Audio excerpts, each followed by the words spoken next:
So I think it's time to start. So welcome everybody. My name is Vojtech Barta, and one of my biggest hobby, besides quality assurance, is sports photography. And every sports photographer, he wants to shoot on Rally Dakar. For me, it's still a dream, so that's why all of these pictures from that presentation were taken by another great Czech sports photographer, Martin Kozak, which I am thankful to him to providing me. And at first, I would like to know, who knows what is Agile? Good. And who knows what is Rally Dakar? Okay, I think we are good. And who knows why I want to compare these two things? Good, somebody. So why? Because we wear so often some pink glasses. And especially in our IT world, we often live in an illusion. We see things which we want to see, but we do ignore reality. And that's why sometimes it's very helpful to step outside from our box to totally different box. So from IT to Rally Dakar. And to compare these things and to try to apply our knowledge, our beliefs, our processes to something totally different. And I think that Rally Dakar is enough different from our IT world that that would be a good comparison. But at first, let's start with my favorite movie, Fast and Furious. Why? Because this is perfect definition of Agile. There is everything in that picture. Because you see that white Mustang here, this is current ending iteration. This blue Mustang, that's a next iteration. And the guy here, these are us moving from one iteration to another. And we are so used to do it in this way, full speed, no stop, and so on. And it's wrong. The correct way is you go, you park your car, you change a car, and you continue. But Agile should be fast, so we do it in this way. And there is that tank here. And what it could be? It could be our technical debt. It could be all of these defects we are postponing. It's maybe a customer changing us like, hey, you are not delivering what I want, please, I want to be there. Or something else. I leave it to your imagination. But the name of the movie is Fast and Furious, and that's where the Rally Dakar parallel starts, because Rally Dakar also is fast, but it cannot be furious. And Agile development should be fast, but not furious. So Rally Dakar 2017 was called the Odyssey, and it's a very complex thing. You start here, and you should go to Buenos Aires, but not this way. That would be too easy. So you have to go this way, or along 12 days. There are a lot of acceptance criteria. You need to be in time limit. Every day you need to succeed, you need to continue, and so on. And actually, this is the second biggest racing event on the world after Formula 1. So it's complex. It's not easy. And that's the first similarity with our IT world. It's not easy in our job. And every year, there are people like that. There are winners. There are also the others who finish the race, who finish the entire Dakar, and I consider that to be success. But every year, there are many people who end like that. They will not finish the Dakar. And it's more than half every year, half of the people will not finish the race. So what makes the difference? Is it luck? Of course you need a lot of luck to finish that race. But if it is only about luck, how it is possible that these guys, the Kamas from Russia, for last 20 years, they were always on a winning stage. And 14 times, they were the first one.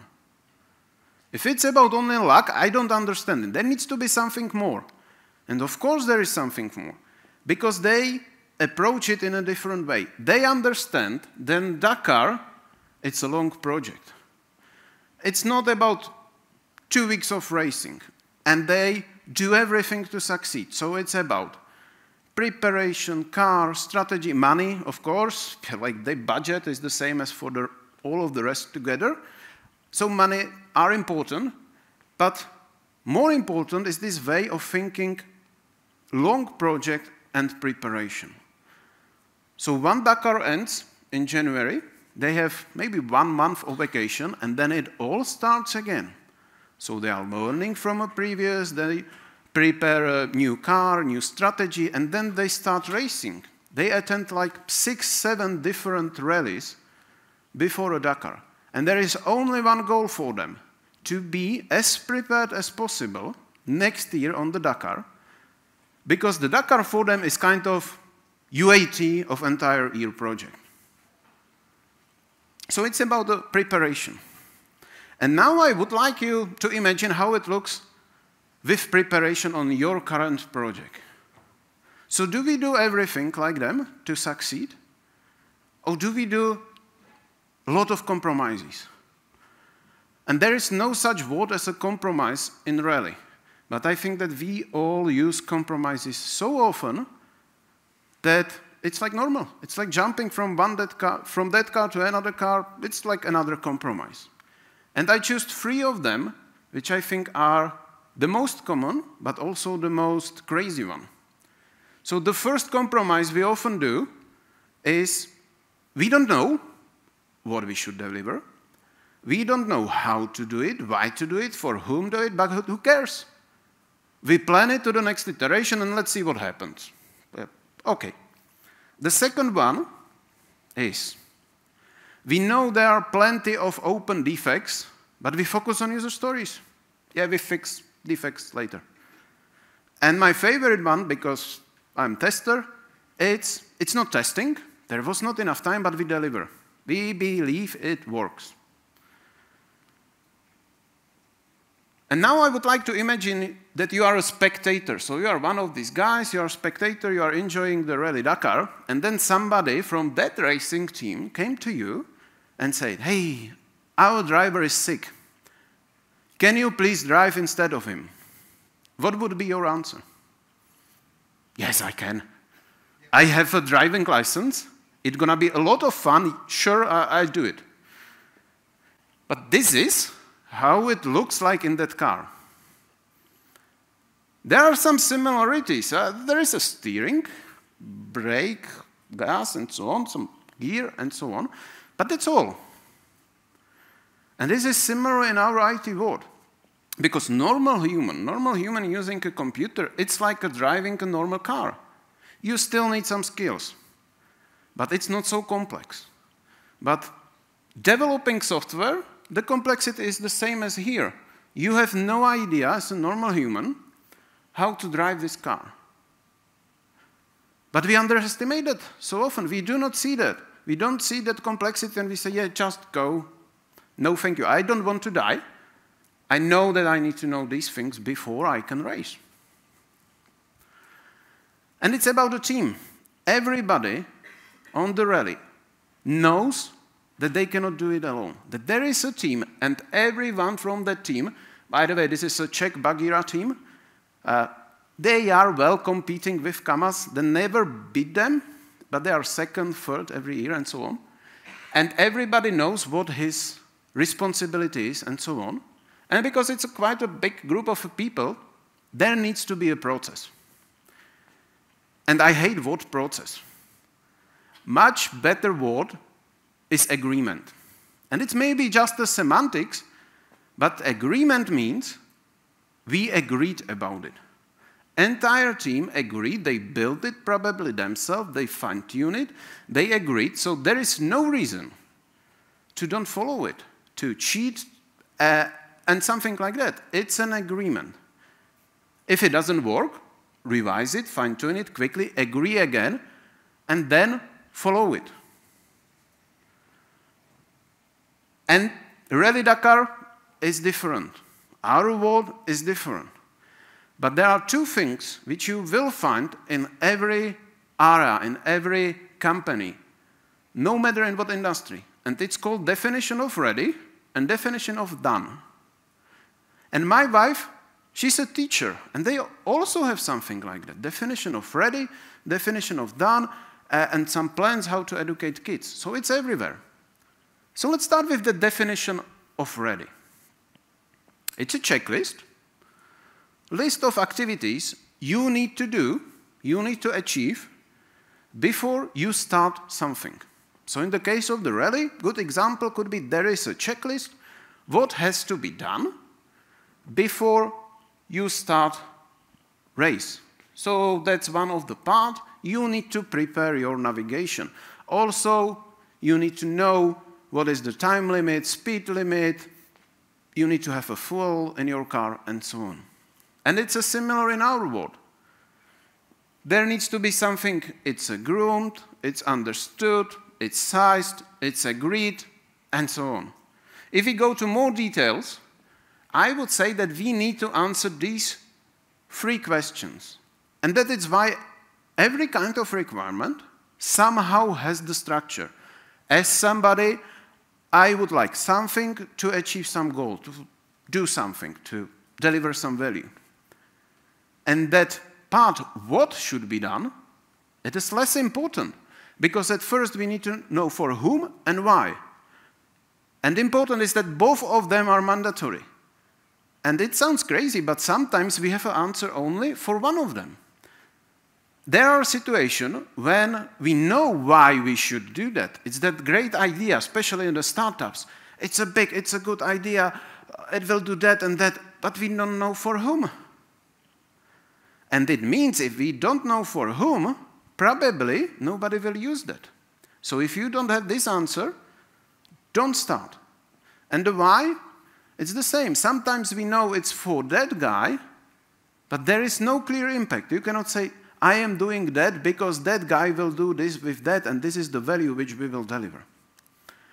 And after you answer these two questions, the third one, what? It's also important. But that could be kind of idea. We have an idea how we will implement it. We have the idea how we will verify it. We have all of these what ideas. It doesn't need to be specific. But also we have to have skills to do that. And junior driver, normal driver, they cannot drive the car. Junior tester, you cannot let them to test it themselves, the entire system, and so on. So we need to be realistic. And also goals needs to be realistic. I agree, goals needs to be challenging. That's fine. But if you have that feeling, it's impossible. I think we cannot achieve that. Even if you understand why you are doing, for whom, what you are doing, say no. Say, I think it's too much. And say it upfront. Because otherwise, you will die during that rally. Because in 90% cases, I would say, if there is a feeling at the start that something is too much, you will not succeed, whatever is the reason for that feeling. But let's imagine that we did everything right. Our checklist is completed, everything is marked, so now it's time for race. In our world, the sprint started. We start the implementation. And now it's a time to be fast. Maybe a bit of furious. Just a bit. Because we are well prepared. We did everything what we could, so now it is paying back, and it needs to be a race. And I'm missing that attitude a lot. The sprint starts, and we are walking like that. Yeah. No, the sprint is the race, and it needs to be fast. And we need to be prepared that always something could go wrong. And these guys, they are the best one of the entire world. And there are still accidents on Rally Dakar. But usually they continue. Even that guy, they just flip the car and he continues. Sometimes there are fatal accidents. Every second, every third year, somebody dies on rally. But I think that if they do compromises, as we do, there will be somebody dying every day during the rally. But there will be surprises. There will always be surprises, and you cannot avoid them. But you can focus and plan what could go wrong. And there are 3 guys in a cabin of Dakar truck. There is a driver, there is a navigator, and there is a mechanic. All of them has some responsibilities, but each of them knows that car to the last screw. And together they are capable to fix everything because they think about every possible damage that can happen to that car, and they have the plan how to fix that. And they have the tools, and they know what to do. And they are quick with that. And now, to be honest, are we so well prepared for all of the possibilities what could go wrong on our projects, like there? I don't think so. But we also need to know where we are finished. And that's when definition of done, another checklist, is good to have. And during the racing, that is simple, right? I cross the finishing line, I am finished. But what does it mean in perspective that you have to continue tomorrow? Because Dakar, it's 12 stages every day, and you have to continue. And that's a totally different approach. It's like 12 sprints in the project. So you have to prepare for the another. And it's easy to win once. But to win or to succeed, at least succeed in every race to be on that Buenos Aires, half of the people will not succeed in that. And we have the same thing on our projects. We need to have a definition of done. And there at least needs to be things like it's implemented, it's tested, major defects are fixed, maybe it's automated, and so on. Again, it's agreement what really means done. And everybody agrees. But sometimes we need to postpone things, right? And sometimes it's a good idea to postpone things, like refactoring. I'm okay with postponing that. And also that's why on Dakar, in the middle, after 6 stages, there is a free day. Everybody can rest, they can have some sightseeing and so on, but it doesn't apply to mechanics. Actually, this is the hardest day for them, because finally, after 6 days, they have entire day to do a complete service of the car. It's tough day, but the next morning, the car is ready to continue for another 6 days. And it's proven that if there is no day like that, nobody will finish. The technique, the car itself, it cannot survive 12 days of racing. You need to do proper fixes after 6 days. Nobody will finish that. Even Kamas will not finish that. And it's same on our world. Average project takes a bit more time, so we need to stop every few iterations and focus on a depth, focus on some improvements, refactoring, proof of concepts, and so on. Otherwise, we are building something which maybe now it's not pain yet, but in next 3-6 sprints, the pain will be grow, and you will not finish the race. And because we are all testers, we deal with the defects. And we all know that the critical and major defects should be fixed as soon as possible, so right away. But there is a huge difference between proper fix and temporary fix. This is a perfect example of temporary fix. It's creative, it works enough to finish a daily race, but everybody knows this is not good for entire rally. You need to fix it at the evening properly. But to be honest, how many of such defects, such fixes, you still have in your product? And how many of them are in the production? And we somehow believe that it's enough to fix it like that. It's not enough. And then what about these low severity defects? Let's forget about minors. They are okay. But something which is called severity normal. At first, stop saying severity normal. There is nothing normal about the defects, so calling that it's a normal severity is just wrong. So let's say medium severity. Should we fix them right away? Yes. Can we postpone them? Maybe. To the next iteration, I'm pretty okay with that. To the later, it starts to smell. Because there is one huge risk about that medium severity things. What if we make it wrong? What if some of them are critical and our evaluation was wrong? So we should be fixing them as soon as possible too. Otherwise, I think 50 medium severity defects are much worse than one critical. It's a much bigger risk. And I believe it needs to be incredible emotions, incredible feelings when you are in the Buenos Aires, you finish the race, and it's really worth it. And it's the same in our software world. It's a great feeling when you deliver a software you are proud about, you know it helps customer is happy, and you solve it. So celebrate that success, celebrate even smaller success, like finish every race, we are continuing good, because that's the biggest motivation. But don't forget, it doesn't end there. In Buenos Aires you finished, but there is something called done, whatever number of dones you want to, and in rally it means all of these tracks need to go back to the Europe. You will probably use them again next year. If you are not Kamas, they usually create a new one because they have money for that.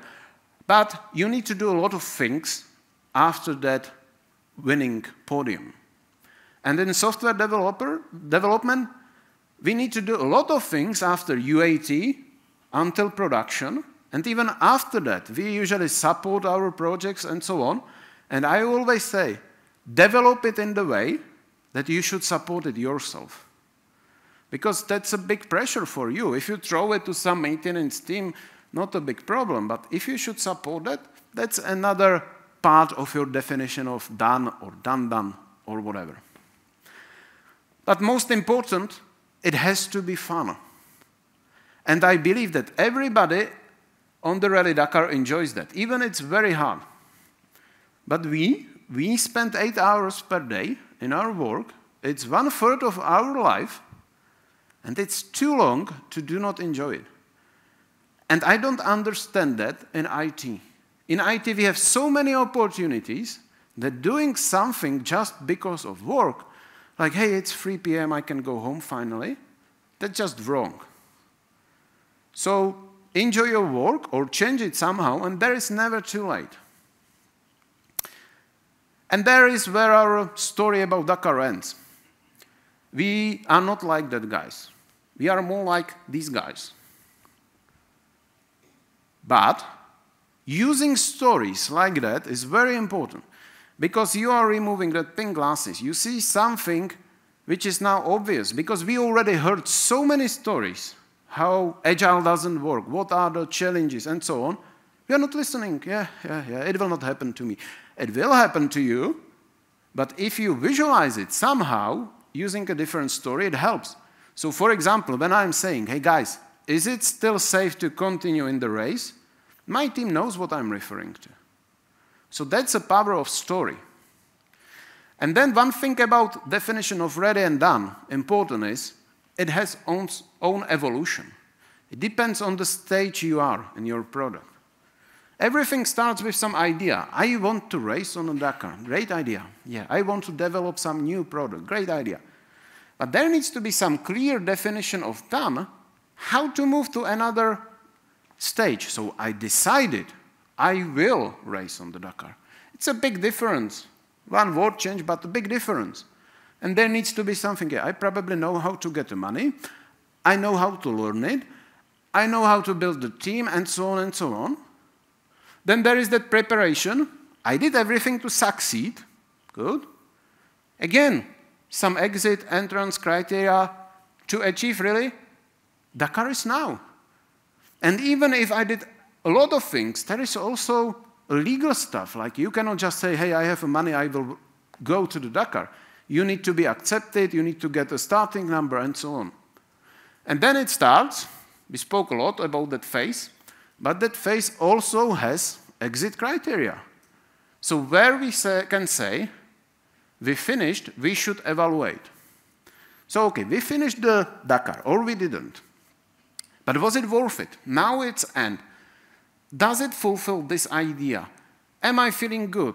that there was some motivation why I wanted to race on the Dakar. And then the question, do I want to repeat it next year?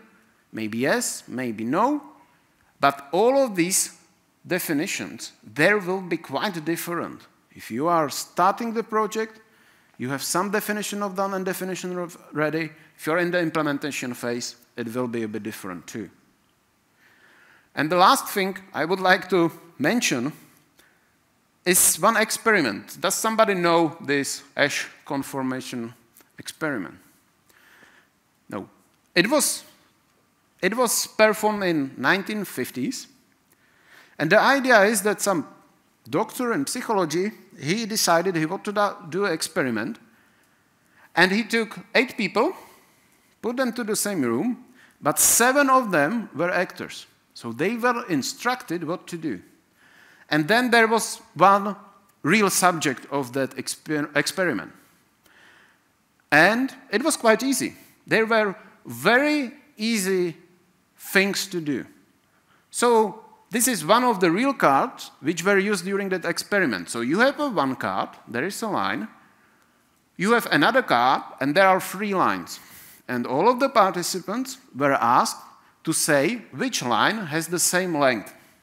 And I know we are all testers, but believe me, C is correct answer. I measured that, it's really correct answer. But the point is that the guy, the subject of experiment, he was the last one in the room. So everybody before him answers. And the first round was like, it's C, it's C, it's C. So everybody, all of the actors say, it's C. And then he said, of course, it's a C. Next round. But on the 3rd round, they changed the strategy. Now all of the actors say, it's A. But the same, it should be C. The answer is obvious. But let's imagine that you are sitting in that room, and Michael will say, it's A. Then that girl say, it's A, it's A. And then you are like, what is happening? And then you are on the round. What you will say? If we are all testers, we probably say it's a C, I don't care that you are wrong. But actually, 75% of people in this experiment, it was more than 100 people, they did a mistake on purpose. They said it's an A because everybody else say it's an A. And now the question is, what is the expected? Because we are all humans, and this is one of the biggest typical human behavior. We would like to stay with a crowd, or we like our comfort zones. But with a definition of ready, with a definition of done, all of these things, it depends how important is it for you. If you really disagree with something, even if entire team is saying A is correct, and you know or you feel C is correct, say it. Maybe you will not win.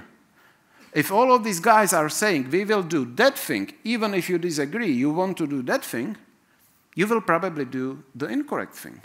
But at least you said it, and at least you can agree with your team. Let's have some measurement, let's have some observation, and so on.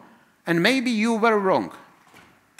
You find out that they are right, you were wrong, which is okay, but you said it. But without that, removing that pink glasses, without that proper discussion, it's very risky. But one of the things which we as a testers need to learn, and especially I have to learn, is how to communicate that. Because we all tend to point to the problems, and we like problems, so we will not say. But choosing that language, to don't be in a fight, to communicate it properly, I think that's one of the biggest skills which we as a testers have to learn. Otherwise, we are always the pain in the ass. And if there is too much pain, people will just get rid of you, even if they will fail. It's much more comfortable for them. And that's where I would like to end my speech, and it's time for questions.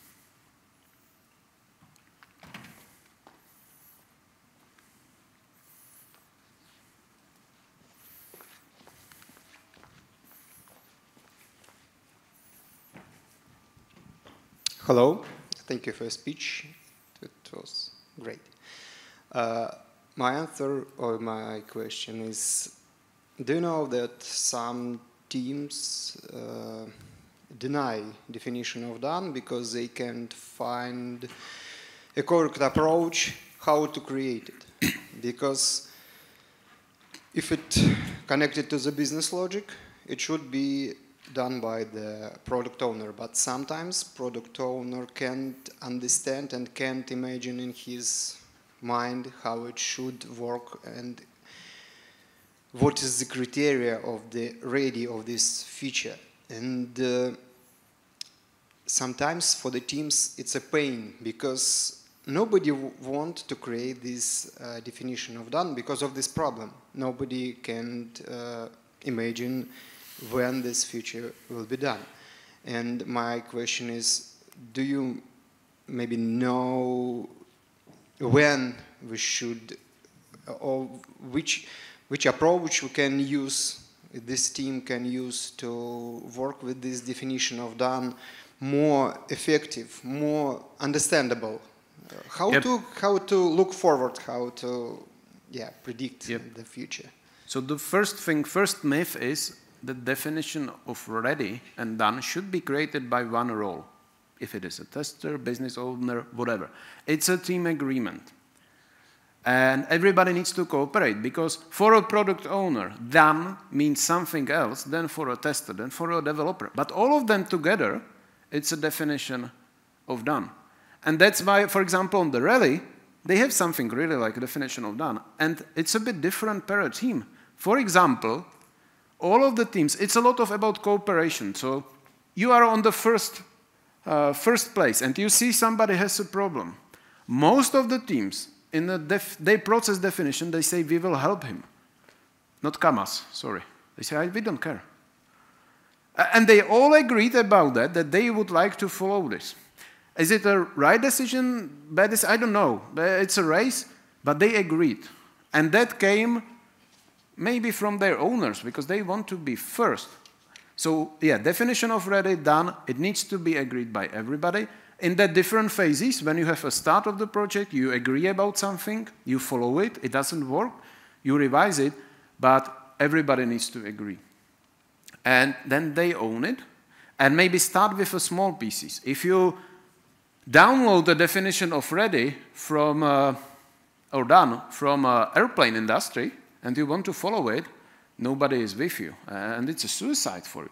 So start with the small things, be adding, and everything what you add to your definition of done already, there needs to be value. We are doing that because we would like to achieve something or solve some problem and so on. Okay, thank you.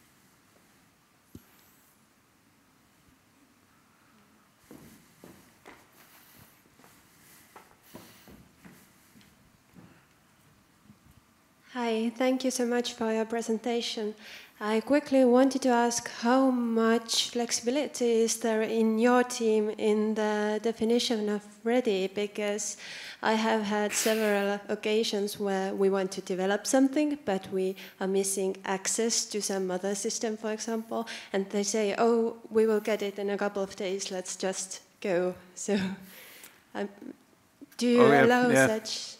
At first, disclaimer, this is my opinion, but I am working now in a startup, so we are quite not pushing for that. But at least we say, we know why we are doing. We can say, is it small, big, or extreme? Do we have skills, or do we have to learn something? But in previous company, it was a product company, it was quite strict, like, is there a real user? No. So we are not doing that. Even it's well specified. Everybody knows how to do it. It's a small thing. But no, because then there will be thousands of small things done like that, and it will kill you. So again, back to that. Why is the definition of ready there? What you would like to achieve? And if you are not following, what will happen? In our case of a startup, somebody will pay it from his pocket, and that's all. In the case of airplane, somebody will buy. So that motivation also defines how strict you should be. But if you are breaking the definition of ready, this thing should have some flag on your Kanban. We decided we do it, and we measure that, And if you succeeded, and then if you have a lot of things, you broke your definition of ready and you succeeded, probably there is something wrong with your definition of ready. So yeah, focus on the motivation and then measure it. Measure the exceptions and maybe fine-tune your definition of ready. I found out too often that they are strict and they are not followed.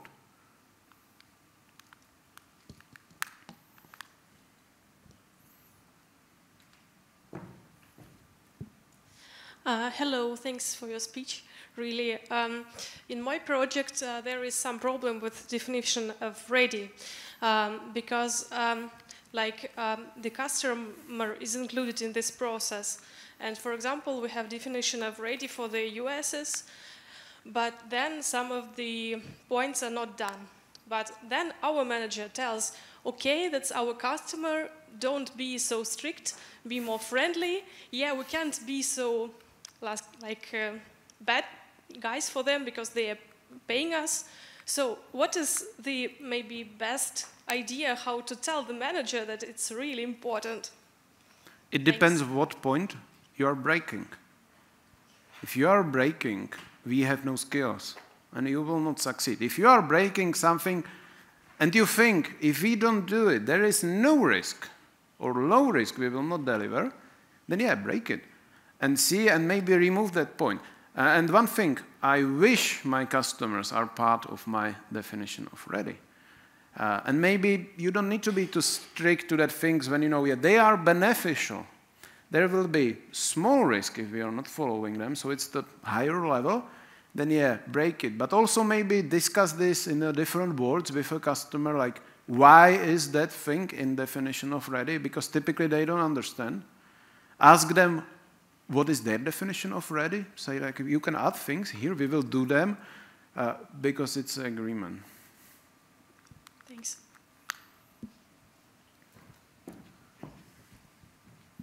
Hi, Vojtech, Alejandro is here. Just to relieve the tension of serious talk, you mentioned that you're not the guy on the picture. You're not of them. I am actually, You are. I'm that guy. Right, you're here, but you're not. Not there. Yes, with this team. So the question is, how did you get their T-shirt? You can buy them. And by the way, the best question get their hat, or how to call it in English. Nice. The second question. What hills, sky, and road mean in your picture where was the logo of Fast and Furious? You said about the cars, sky, but sky, road, and hill. Oh, that's good. Yeah, road, yeah, that's a vision goal. Sky, maybe I have a kid, so I'm not working during the night, or I wish I'm not working during night. Yeah, I like that picture to demonstrate that, yeah, the furious, we should not be furious at all. And that's the main point there, because, yeah. So, just for the environment? Yeah, maybe environment, maybe a context, maybe experience, biases, and so on. You are also damaged people. Right, thanks.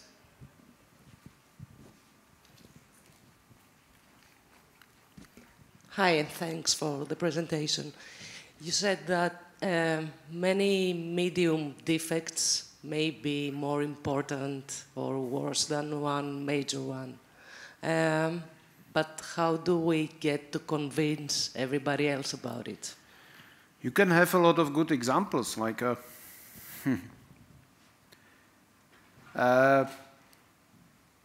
if you have some weights, something, and you are weightlifting and so on. If you have something which is 20 kilograms, yeah, it's a big. If you have a lot of 100 grams, but it's a huge, together the weight is bigger. But the best examples, find one defect which you thought it's a medium severity, and it was not. And we all have this defect. Yeah, it's medium. I don't care. And then customers say, it's not a medium, it's a huge. So find the examples to demonstrate them. And second thing, for each defect you are postponing outside your sprint, at first communicate that with a customer, and second, define what is the impact. So you will say, I think this defect, it's a medium severity, because according to me, the impact to these people is that, and that's why we are postponing that. And if you share this thing with a customer, they read these things. If you share 20 defects, just the defect number and name, they will not react. But if they understand that explanation, they will say immediately, but the impact to me as a customer, it's big. And it happens in opposite way. Sometimes I say, yeah, sorry, we cannot fix that critical defect. I explain and the customer reacted. I don't care, that's not a critical. I say, but we think it's a critical as a development. No, not for me. So communicate in a customer language.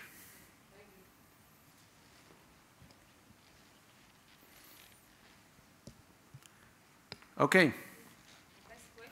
Best question. So who likes wearing a hat? And you ask the question? No. So you, yeah, it's for guys. And shirt, it was something about not full with a customer. That was you, yeah. Good. Okay, thank you.